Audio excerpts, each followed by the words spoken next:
Anga na mbingu hupenda kumsikiliza mtu yule anayetabisha nafsi yake na mwili wake usiku wa manane na kuona usingizi si kitu na kuamka kuanza kuomba au kuanza kusoma dua. Iko hivi.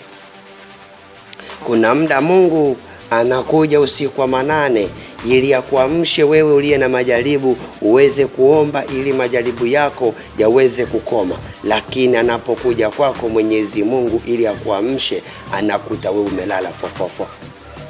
Na unapokuwa umelala, si kwamba umelala ukiwa unahisi hali ya utulivu. Unakuwa umelala lakini unahisi hali ya kutokuwa na amani.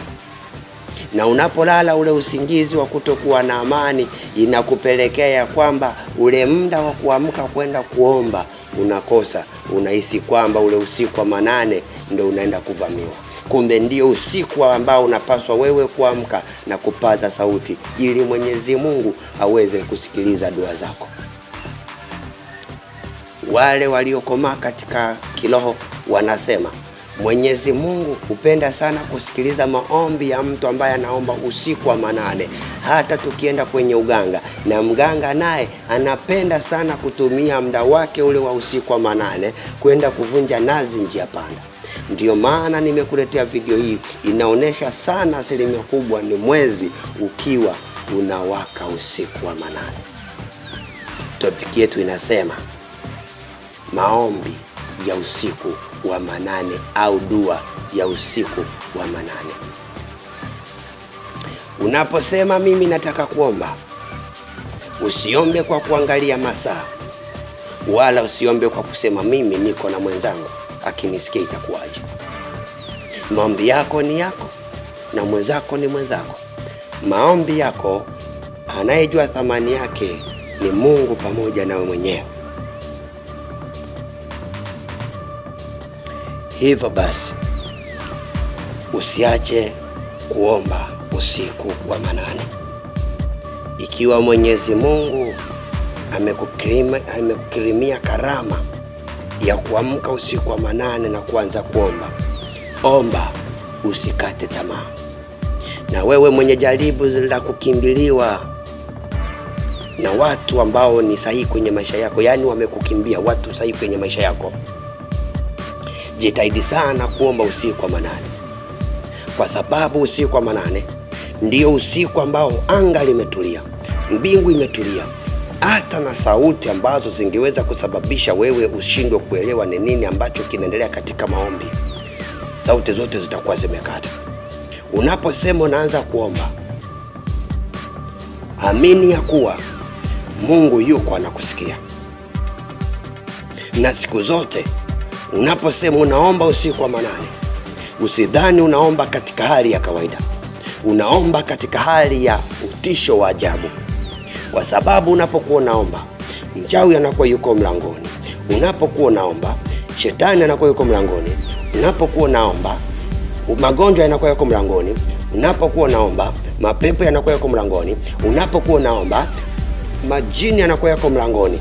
Hivyo unaposema na amuru kwa jina la Mungu wangu, vyote ambavyo viko vinanisubiria kwa ajili ya kunivaa ili nishindwe kuendelea mbele kwenye maisha yangu, viondoke kabisa. Ndipo ile nguvu inashuka, inavitimua vile vyote ambavyo vipo vinakusubiria ili uweze kuangamia, ili usiangamie kabisa. Naye Mwenyezi Mungu anapoona kabisa ndani yako umenuia jinsi inavyotakiwa, ndipo naye ushuka na kutenda sawasawa na ulivyoomba. Siku zote Mwenyezi Mungu hajawahi kuacha mtoto wake apotee angali yuko katika hali ya haki. Vitabu vitakatifu kwa wale wasomao Biblia wanasema, Mwenyezi Mungu anasema maombi ya mwenye haki yafaa sana. Tukija kwenye Kiislamu tunasema dua ya mwenye haki inafaa sana. Kwa nini inafaa? Kwa sababu unaposema mimi naomba, hauombi ili watu wakusifie. Ila unaposema mimi naomba, unakuwa naomba ili Mungu akumbuke haja ya moyo wako. Usiombe ili jirani yako akome, ila omba ili jirani yako akuone unavyoinuliwa.